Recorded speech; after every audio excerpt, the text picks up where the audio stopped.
समकालीन हिंदी साहित्य की आधुनिक लेखिकाओं में शुमार सरस दरबारी जी की लिखी हुई कहानी आज सुनिए अबूझ। प्रस्तुत है कहानी मेरी आवाज़ में। मैं हूँ सीमा से हूँ। दीदी, आपको शादी में आना ही होगा। पर स्वाति, मैं किसी को नहीं जानती। मुझे तो जानती हैं ना। ये भी जानती हैं कि मेरे जीवन में आपकी क्या अहमियत है। क्या इतना काफ़ी नहीं? हाँ हाँ, जानती हूँ। बस तो आ जाइए। और मैं पहुँच गई। इतने प्यार, इतने आग्रह, इतने अधिकार से कोई बुलाए तो कैसे मना करती। कितनी अजीब सी बात है। जिन्हें आप कुछ वर्ष पहले तक जानते भी नहीं थे, वे अचानक दिल के कितने करीब हो जाते हैं। अपने स्वभाव से मन में एक ऐसा कोना, दिल में एक ऐसी जगह बना लेते हैं जो खून से जुड़े रिश्ते से भी अधिक घनिष्ठ, अधिक अपने लगने लगते हैं। स्वाति से मिलना भी बहुत ही रोचक परिस्थिति में हुआ था। हम दोनों के पति एक ही व्यवसाय से जुड़े थे, या यूँ कहिए उनके कार्यक्षेत्र एक दूसरे के पूरक थे। उसके पति एक इंटीरियर डिज़ाइनर थे और मेरे रियल एस्टेट से सरोकार रखते थे। जब भी कोई सौदा होता तो मेरे पतिदेव घर की सजावट का कॉन्ट्रैक्ट सुभाष यानी स्वाति के पति को दिलवा देते। व्यवसाय के रहते दोनों बहुत घनिष्ठ मित्र बन गए थे। सुभाष जी घर पर अक्सर आया करते। बहुत ही मिलनसार स्वभाव के थे। उनका नियम था, जब आते कुछ ना कुछ अवश्य लाते। वे कभी खाली हाथ नहीं आए। कई बार टोका उन्हें, भाई साहब, इस फॉर्मेलिटी की क्या ज़रूरत है? इसके बिना भी आपका घर में स्वागत है। हर बार कुछ ना कुछ, कभी मिठाई तो कभी ड्राई फ्रूट्स। और वे हंसकर कहते, भाभी जी, मुझे खुशी मिलती है लाने में। उसके बाद फिर क्या कहती, चुपचाप रख लेती। इन दोनों की घनिष्ठता के बावजूद हम पत्नियां आपस में कभी नहीं मिली थीं। एक दिन इन्हें किसी काम से कानपुर जाना था। हमसे बोले, चलो तुम भी चली चलो। मैं क्या करूँगी चलकर? तुम अपने काम में व्यस्त हो जाओगे और मैं बोझा बनी रहूँगी। अरे चलो तो। सुभाष कानपुर में ही रहता है और इस बार बहुत आग्रह किया है कि मैं कानपुर आऊँ तो उसके घर ज़रूर आऊँ। अरे इस बार कौन सी खास बात हो गई? बस हो गई, कह कर वे हंस दिए। क्या बात है? क्या छिपा रहे हो? अरे यार, अजीब बात हुई। तुम्हारी किताबें मेज़ पर रखी हुई थीं। किसी क्लाइंट का फ़ोन आया तो मैं बाहर चला गया। लौटा तो उसके हाथ में तुम्हारी किताब थी। भाभी जी लिखती हैं क्या? मैंने बताया कि शौकिया लिखती हैं। बात खत्म हो गई। अगली बार मिला तो साश्चर्य बोला, भाभी जी तो काफ़ी प्रसिद्ध हैं, आप कह रहे थे शौकिया लिखती हैं? उसने बताया कि एक दिन उसकी पत्नी उससे बोली, मैं कुछ लोगों को पढ़ती हूँ और उनसे मिलने का बहुत मन है। तभी उसने तुम्हारी तस्वीर दिखाई। उसे देख वो बोले, अरे इन्हें तो मैं जानता हूँ। तुम कैसे जानते हो? अरे भाई, मेरे मित्र की वाइफ हैं। चल झूठे, सच बताओ। हाँ भाई हाँ, झूठ क्यों बोलूँगा। अच्छा तो क्या मुझसे मिलवा सकते हो? जब कहो तब मिलवा दें। बस इसीलिए उसने मुझसे रिक्वेस्ट की है कि इस बार कानपुर आइएगा तो भाभी जी को ज़रूर लाइएगा। मुझे आश्चर्य हुआ। अरे मैं कौन सी बड़ी लेखिका हूँ, थोड़ा बहुत शौकिया लिख लेती हूँ, मुझसे कोई क्यों मिलना चाहेगा? अब मैं क्या जानूँ। उसने बहुत आग्रह से बुलाया है। सोचा अकेले बोरियत होती है, तुम साथ रहोगी तो सफ़र ही बढ़िया कट जाएगा। चलो इसी बहाने जनाब को एहसास तो हुआ। भला हो उसकी पत्नी का जो उसने मिलने की इच्छा जाहिर की, वरना तो साहब हर बार की तरह हाथ हिलाकर निकल जाते, बिना एक बार भी ये सोचे कि मेरा समय कैसे कटता होगा। अच्छा, बोली कसना बंद करो, तैयारी कर लेना, कल सुबह सुबह निकल चलेंगे। अगले दिन हम दोनों सुबह ही कार से रवाना हो गए। बनारस से 5 घंटे का सफ़र था, इसलिए ट्रैफिक बढ़ने से पहले ही निकल पड़े। भोर का सफ़र कितना सुहाना होता है। दूर दूर तक फैली हरियाली, धान की ताज़ी कोपलों पर नर्तकी सी थिरकती सूर्य किरणें, हवा के झोंके से अस्त व्यस्त लहलहाती घास पर खुद को साधती ओस की बूंदें, पेड़ों पर चिड़िया का कलरव, मानो पूरी कायनात ने आंखें खोल अंगड़ाई ली हो। ये बगल में गाड़ी चला रहे थे और मैं उन दृश्यों को घूंट घूंट जज्ब कर रही थी जो रोज़ के क्रियाकलापों में नज़रों से ओझल रहते हैं। तभी इनकी आवाज़ से तंद्रा टूटी। सुनो, एक बात सोच रहा हूँ। क्या? तुम क्या वाकई इतनी बड़ी राइटर हो कि तुमसे कोई मिलना चाहे? सच पूछो तो ये विचार कई बार मेरे मन में भी उठ चुका है। वो कहीं तुम्हें कोई और तो नहीं समझ रही? धुकपुकी तो मुझे भी लगी है। पता चला बड़ी शान से किसी और उम्मीद में पहुँचे और वो अजनबियों की तरह मिले, तब तो वाकई भद उड़ जाएगी। वे ज़ोर से ठहाका मारकर हंसे। अगर वाकई ऐसा हो गया तो? चुप रहो, मैं ऐसे ही टेंशन नहीं आ रही हूँ और तुम हो कि आग में घी डाले जा रहे हो। घर के सामने गाड़ी रोकी। क्यों, तैयार हो शो डाउन के लिए? इन्होंने मुस्कुराते हुए पूछा। चुप भी रहो, खूब चुहल सूझ रही है तुम्हें। जब ओखली में सिर दे ही दिया है तो देख लेते हैं, इन्होंने फिर छेड़ा। खैर, डोरबेल बजाई। आओ आओ सिन्हा, नमस्ते भाभी जी। शुक्रिया भाभी जी को साथ लाने के लिए। आइए अंदर आइए। खूब सुंदर सजे हुए ड्राइंग रूम में हम दोनों बैठ गए। मैं अभी आया कहकर भाई साहब भीतर चले गए। बहुत करीने से सजा हुआ घर, हर चीज़ अपने निश्चित स्थान पर, मानो इसी कोने के लिए बनी हो।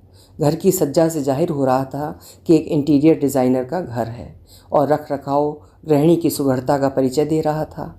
हम दोनों ने एक दूसरे को अब भेद खुला वाली दृष्टि से देखा। ये मुस्कुराए। तभी ड्राइंग रूम में एक प्यारी सी लड़की नमूदार हुई।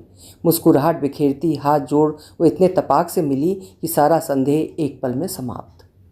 आपसे मिलने का बहुत मन था। जब इन्होंने बताया कि आप आने वाली हैं तो मुझे विश्वास ही नहीं हुआ। वो बोल कम रही थी, मुस्कुरा अधिक रही थी। खुशी उफनी आ रही थी और वो हर कोने से उसे बहने से रोक रही थी। चौंक कर बोली, अरे सॉरी दी बोल सकती हूँ ना? मारे खुशी के शिष्टाचार भी भूल गई। नमस्ते भाई साहब। यही तो मैं भी देख रहा हूँ, पानी लाओ, कुछ मीठा लाओ, इतना लंबा सफ़र तय करके आए हैं। ये स्वाति है मेरी पत्नी, भाभी जी की बहुत बड़ी फ़ैन। अब तो मान गई कि मैं इन्हें जानता हूँ। जी जी बैठिए, मैं अभी आई। और मैं स्वाति मैं हो गई।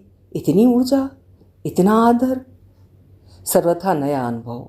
उम्मीद से ज़्यादा जब कुछ मिलता है तो एक विचित्र सी स्थिति हो जाती है मन की। मैं उसी मन स्थिति और मौजूदा परिस्थिति के बीच सामंजस्य बैठाने का प्रयास कर रही थी। इसकी आदत बिल्कुल नहीं थी। मुझे स्थिर होने में थोड़ा समय लगा। क्षमा कीजिए भाभी जी, वो ऐसी ही है। बहुत प्यारी है भाई साहब, पल भर में अपना बना लिया। ये थी मेरी स्वाति से पहली मुलाकात। उसके बाद जितनी बार मिले घनिष्ठता बढ़ती गई और पता ही नहीं चला कब मैं उसे एक बेटी के तरह दुलारने लगी। 10 साल गुजर गए। इस बीच स्वाति ने लेखन के क्षेत्र में कदम रख खूब नाम कमाया। जहाँ देखो छाई हुई थी। उसकी तरक्की देखकर बहुत खुशी होती। यही उसका स्वभाव था। जिस भी चीज़ में हाथ डालती तन मन से उसमें रम जाती। चाहे वो परिवार की जिम्मेदारी हो, ससुराल के प्रति उसके दायित्व हों, बच्चों की परवरिश हो या लेखन के क्षेत्र में उसका दखल। इतने कम समय में उसने इतनी तरक्की कर ली कि वाकई उसकी ऊर्जा और काबिलियत देखकर ताज्जुब होता। फ़ोन पर उसने अपने बेटे की सगाई की खबर कुछ इस तरह दी, आपके बेटे की सगाई हो गई है। बहुत छोटा सा फंक्शन था। लड़की मेरी पसंद की है। आप देखकर बताइएगा मेरी पसंद सही है या गलत। और हाँ दी, सगाई में किसी को नहीं बुलाया था, बस एक छोटे से फंक्शन में रिंग सेरेमनी कर ली। आपको शादी में आना है, इसलिए सबसे पहले खबर आपको दे रही हूँ। कोई बहाना नहीं चलेगा। संकोच अब हक बन चुका था। फ़ोन रखकर बहुत देर तक उसी के बारे में सोचती रही। कौन है ये? क्या लगती है मेरी? सोचो तो कुछ भी नहीं। फिर क्यों उसके पास से बंधा पाती हूँ खुद को? क्यों उसकी बीमारी की बात सुन बेचैन हो जाती हूँ? उससे तो मेरा कोई रिश्ता था भी नहीं। रिश्ता तो उसके पति का था इनसे। इनके जाने के बाद वो रिश्ता भी ख़त्म हो चुका था। फिर क्या था जो हमें बांधे रहा? और आज किस बात की सफाई दे रही थी वो? मुझे ना बुलाने की। उसने किसी रिश्तेदार तक को खबर नहीं की थी, सिर्फ घर के 4 सदस्य और बहू के घर वाले। बस इस छोटे से समारोह में मेरा स्थान ही कहाँ था? फिर स्वर में वो ग्लानि क्यों? और अब उसका फ़ोन पर यूं आग्रह है। टाल ना सकी और पहुंच गई ऐन शादी के एक दिन पहले। ट्रेन से उतरी तो भाई साहब खुद लेने आए थे। देखते ही बढ़कर मेरे हाथ से अटैची ले ली। अरे भाई साहब रहने दीजिए, भारी नहीं है। क्या भाभी, स्वाति से पिटवाना चाहती हैं? अगर उसे पता चला कि अटैची आप उठाए हुए थीं तो बवाल हो जाएगा शादी के घर में। घर मेहमानों से खचाखच भरा हुआ था। मेरे पहुंचते ही तपाक से आकर गले मिली।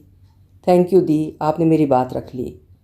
अरे कैसी बात करती हो स्वाति? तुमने कहा था आपके बेटे की शादी है तो कैसे नहीं आती? दीदी, आपके रहने से ढाढ़स बंधा रहता है। मैं चुप रही। क्या था ये? इतने रिश्तेदारों के बीच मेरे रहने से ढाढ़स मिलता है? और फिर जितनी भी रस्में हुईं बुला बुलाकर मुझसे हर रस्म करवाई। ये तो मेरे परिवार की शादी में भी नहीं हुआ था। हमारा समाज एक विधवा को मान नहीं देता। हर शुभ कार्य में उसे परोक्ष रूप से दूरी रखा जाता है, अपमान करके नहीं अपितु अवहेलित कर। उसे तेल चढ़ाने के लिए नहीं बुलाया जाता क्योंकि ये शुभ काम तो सुहागिनें करती हैं।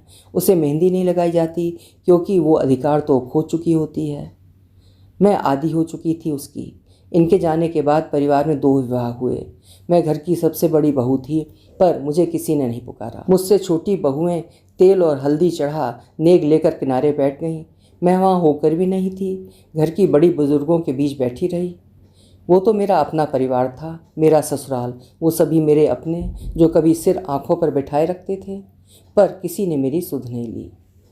एक विवाह मेरे मायके में पड़ा, वहाँ भी मुझे नहीं पुकारा गया। सभी भाभियाँ और दूसरी बहनें रस्में अदा करती रहीं। किसी ने जानना भी नहीं चाहा कि मैं कहाँ हूँ। झूठ मूठ को भी नहीं बुलाया। बस मैं चुपचाप सारी रस्में होती देखती रही, चोट खाती रही। पर आज मैं यहाँ पूरी तैयारी से आई थी। सच स्वीकार कर लो तो दर्द नहीं होता। तभी एक स्पर्श उस चुभन से निकल आया। दीदी, आज आपको मेहंदी लगवाने चलना है। मेहंदी? क्यों, क्या ज़रूरत है? अरे वाह, ज़रूरत कैसे नहीं, बस काम निपटा कर चलते हैं। मैं मना करती रही और मुझे गाड़ी में बैठा पास के बाज़ार में मेहंदी लगवाने ले गई। रात के 10 बज रहे थे और वो मेहंदी आर्टिस्ट हमारी ही राह देख रहा था। सॉरी भैया, थोड़ी देर हो गई। आप तो जानते हैं शादी का घर है, 10 काम निकल आते हैं। अरे कोई बात नहीं मैडम, हम आपके लिए ही रुके थे। थैंक यू भैया। चलो बढ़िया सी मेहंदी लगाओ दी को, दोनों हाथ भर देना। अरे नहीं, बस एक हाथ में शगुन की मेहंदी लगवाऊंगी। अरे दी, ये क्या बात हुई? बात मानो स्वाति, मैंने समझाने की कोशिश की। अच्छा ठीक है, लगवानी तो दोनों हाथों में होगी। चलो जैसी दी कहें वैसी लगा दो। और वो मेहंदी लगवा कर ही मानी। तेल चढ़ाते समय मैं जानबूझकर भीड़ में पीछे बैठी थी कि आंखों से ओझल रहूं। तभी अपने नाम की हाँक सुनी। दी कहाँ है? दी को बुलाओ। मैं यहाँ हूँ स्वाति। वहाँ क्या कर रही हैं? यहाँ आइए, बेटे को तेल चढ़ाइए। अरे इतने सारे लोग हैं तो मेरी क्या ज़रूरत है, मुझे रहने दो। दीदी, ये बड़ों का आशीष होता है, क्या आप आशीष नहीं देंगी? अरे नहीं स्वाति, वो बात नहीं। फिर चलिए तेल चढ़ाइए। और मैं चुपचाप तेल चढ़ाने लगी। मन के भीतर की घुमड़न बाहर आने को बेचैन, बड़ी मुश्किल से रोका था उसे। अब शकुनी नहीं बनना था। सारी रस्मों के बाद फ़ोटो सेशन हो रहा था। सभी रिश्तेदारों में तस्वीरें खिंचवाने की होड़ लगी थी। मैं चुपचाप पीछे खड़ी थी। भीड़ में स्वाति का उचका हुआ सिर दिखा। दी, यहाँ आइए। अरे रहने दो स्वाति, बहुत भीड़ है, मैं यहीं ठीक हूँ। ठहरिए, मैं आती हूँ। और भीड़ में जगह बनाती हुई वो मुझे ले गई और मेरा हाथ पकड़ सब रिश्तेदारों के सामने खड़ा कर दिया और अंत तक हाथ पकड़े रही कि कहीं चली ना जाऊँ। उस रात सारा घर सो रहा था, पर मेरी आंखों से नींद नदारद थी। बस एक ही बात रह रहकर मन में घुमड़ रही थी, इस रिश्ते को क्या नाम दूँ? अभी आप सुन रहे थे सरस दरबारी जी की लिखी हुई कहानी अबूझ रिश्ते। सचमुच कुछ रिश्ते इतने आत्मीय होते हैं जिन्हें कोई नाम नहीं दिया जा सकता, पर सहज प्रेम उसमें कूट कूट कर भरा होता है। उम्मीद है कहानी आपको ज़रूर पसंद आई होगी। पसंद आई हो तो कहानी को लाइक और शेयर करिएगा और हिंदी साहित्य की उत्कृष्ट कहानियाँ सुनते रहने के लिए चैनल ज़रूर सब्सक्राइब कर लीजिएगा। कल फिर मिलते हैं। नमस्कार।